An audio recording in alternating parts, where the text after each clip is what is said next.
Hello students, मैं हूं अर्पिता और आप हैं मेरे YouTube channel grow with biology में। आज जो टॉपिक हम पढ़ने जा रहे हैं और जानने जा रहे हैं वो है कुछ ऐसे फूड आइटम्स जो कि आपके हार्ट के लिए बहुत अच्छा है।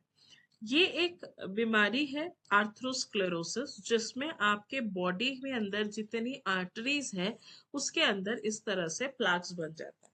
इसी कंटेस्ट में हमने हाई डेंसिटी और लो डेंसिटी लिपोप्रोटीन्स पढ़ रखा है, जिससे आपको ये याद हो कि लिपोप्रोटीन्स अगर लो डेंसिटी है तो वो ही इसमें प्लाक फॉर्मेशन करती है। ये जो प्लाक्स है वो एक तरह का कोलेस्ट्रॉल है, जो कि लो डेंसिटी कोलेस्ट्रॉल या लो डेंसिटी लिपोप्रोटीन इस तरह से प्लग्स बना देती है हमारे ब्लड फ्लोइंग पाइप्स के अंदर, और इसके कारण ब्लड क्लॉट हो जाता है और जिसके कारण heart attack, heart related disease create होना स्टार्ट करते हैं। तो इसीलिए इससे बचने के लिए हमको क्या करना पड़ेगा? इससे बचने के लिए सिर्फ और सिर्फ कुछ हैबिट्स हमको बदलने होंगे, जिसके कारण हमारा हार्ट हैप्पी रहे और हमारे हार्ट का फ्लो, ब्लड फ्लो बहुत अच्छे से नॉर्मलाइज रहे। तो सबसे पहले हम बात करते हैं एचडीएल की। एचडीएल जो कि होता है गुड कोलेस्ट्रॉल। अगर आप साइंस के स्टूडेंट्स नहीं भी हैं तो भी आपने सुना है कोलेस्ट्रॉल। कोलेस्ट्रॉल किसी का बढ़ गया, किसी का कोलेस्ट्रॉल कम हो गया है।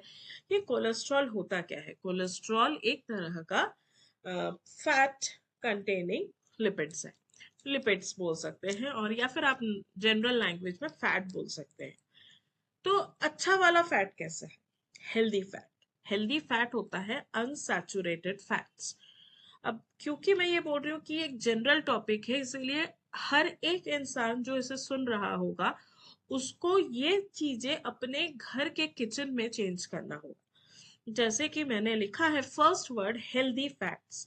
ये हेल्दी फैट हम बोलते हैं अनसैचुरेटेड फैट्स को, जिसमें आता है omega 3, salmon, sardines, mackerel, tuna, trout. जो भी नॉन वेजिटेरियन फूड इनटेक करते हैं वो अपने फूड में इस तरह के फिशेस को रख सकते हैं। क्यों? क्योंकि इस फिशेस से हमको ओमेगा 3 मिलता है। अगर हम इन फिशेस को कंज्यूम करेंगे तो हमारे बॉडी में ओमेगा 3 फैटी एसिड आ जाएगा, जो कि हमारे हार्ट के लिए बहुत अच्छा होता है। अब जो वेजिटेरियन है वो क्या खाए? वो नट्स खा सकते हैं।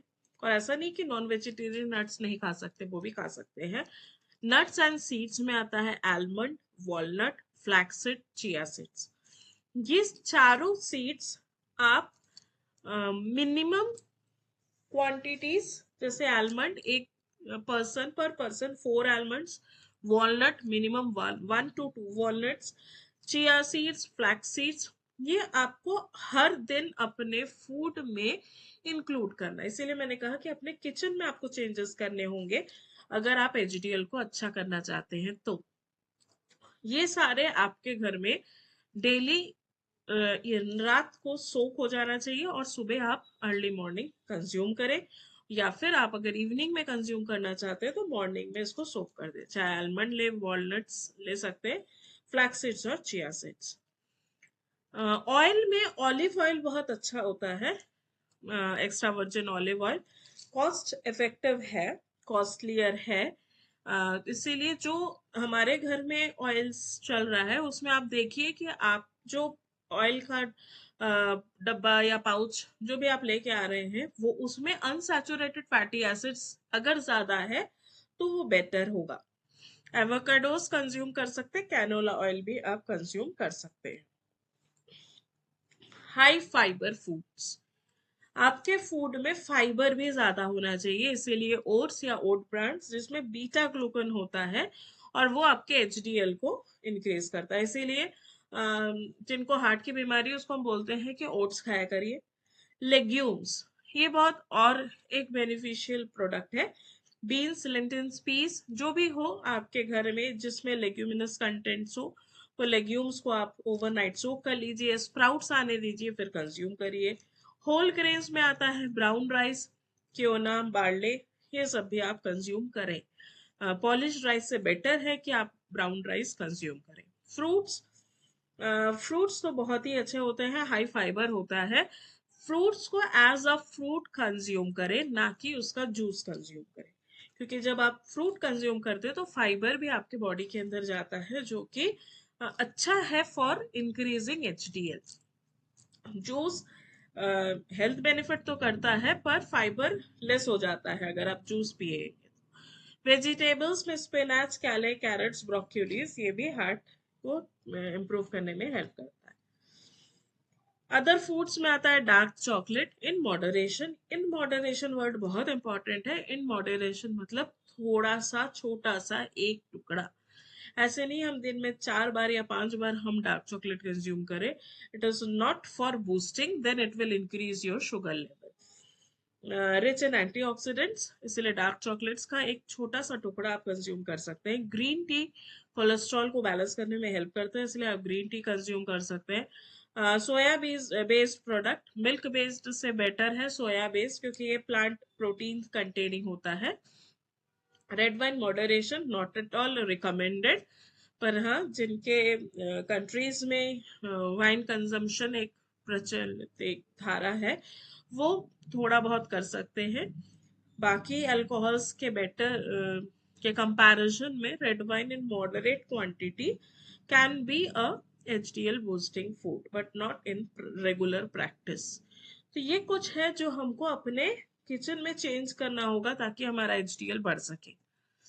अब LDL को कम कैसे करना है? LDL भी हमको कम करना पड़ेगा। तो ट्रांस फैट जो रहता है वो सबको हटाना है। ट्रांस फैट कहाँ कहाँ रहता है? जिसमें ऑयल्स है, कुकीज, केक्स, पेस्ट्री, क्रैकर्स, जितना भी चीज आप डेली बहुत इंटरेस्ट से खाते हैं, चॉइसेबल प्रोडक्ट्स आपके लिए, वो सारे पैक्ड बेक्ड फूड जो है वो सारे हटाने पड़ेंगे आपको अपने किचन से। एक दिन में नहीं हो सकता, आप डेली एक एक आइटम्स को रिड्यूस करने की कोशिश करें। Fried fast food, fried chicken, fried चीज, फ्राइड फ्रेंच फ्राइड्स, डोनट्स, इन सब में बहुत ज्यादा ऑयल होता है और ऑब्वियसली इसका कॉस्ट इतना रहता है कि आप डेली उसको परचेज करें और खा सके, तो ऑब्वियस सी बात है कि ये ऑलिव ऑयल में तो कभी भी तले हुए नहीं होंगे। ये नॉर्मल कुकिंग ऑयल्स में या वेजिटेबल्स ऑयल्स में फ्राइड है, तो इसमें अनसैचुरेटेड की जगह सैचुरेट फैट होता है। मार्जिनिन, इसमें भी सैचुरेटेड फैट है। माइक्रोवेव पॉपकॉर्न्स, बहुत सारे बटर्स जो रहते हैं फ्लेवरिंग एजेंट्स, उसमें भी सैचुरेटेड फैट्स होते हैं। Saturated fats, beef, lamb, pork, ये सब में है ही फैट, विजिबल फैट्स है। Processed meat, sausage, bacons, hot dog, salamis, इन सब में रहता है। Full fat diet, whole milk, cheese, butter, cream, इसमें भी है। जितने भी आप एनिमल रिच्ड फूड देख रहे हैं, एनिमल से ऑब्टेनिंग फूड है, उन सब में सैचुरेटेड फैट होता है। तो अगर आप नॉन वेजिटेरियन से वेजिटेरियन में शिफ्ट करते हैं, देन ऑटोमेटिकली आपके अनसैचुरेटेड फैट्स इंक्रीज हो जाएंगे, सैचुरेटेड फैट हटने लगेगा। पाम ऑयल, कोकोनट ऑयल, इसमें भी कुछ अमाउंट है सैचुरेटेड फैट होता है। High cholesterol food when combined with saturated fat, जैसे एग योक्स है, उसमें हाई कोलेस्ट्रॉल होता है। ऑर्गन मीट्स, लिवर, किडनी, इन सब में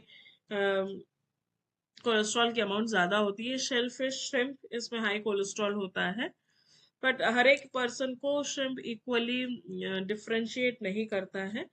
बहुत सारे जन के हाई कोलेस्ट्रॉल के इश्यूज में श्रिम्प एग्जैक्टली स्ट्रिक्टली मना होता है, पर कुछ हद तक क्योंकि श्रिम्प का size and quantity is very less, तो उतना ज्यादा इफेक्ट नहीं होता है as compare to red meat या लिवर आइटम्स या किडनी आइटम्स, इन सब में ज्यादा अमाउंट ऑफ कोलेस्ट्रॉल या फैट्स, सैचुरेटेड फैट प्रेजेंट होता है। तो ये जो चेंजेस है ये आपको अपने घर के किचन में करना होगा, और जब आप अपने घर के किचन को ठीक कर पाएंगे तो ऑटोमेटिकली उस फैमिली में जितने मेंबर्स हैं उनका हार्ट ऑटोमेटिकली बेनिफिटेड रहेगा, ठीक रहेगा, और उनको हेल्थ कॉम्प्लिकेशंस बहुत स्लोली आएंगे और रिड्यूस्ड वे में आएंगे। तो यहाँ तक बने रहने के लिए बहुत बहुत धन्यवाद। आगे भी मेरे चैनल में अपकमिंग वीडियोस हो पाने के लिए इस चैनल को सब्सक्राइब करिए, लाइक करिए, और अपने किचन में कुछ ना कुछ चेंजेस जरूर करें ताकि आपका हेल्थ पॉजिटिवली इफेक्ट दे सके। Thank you and happy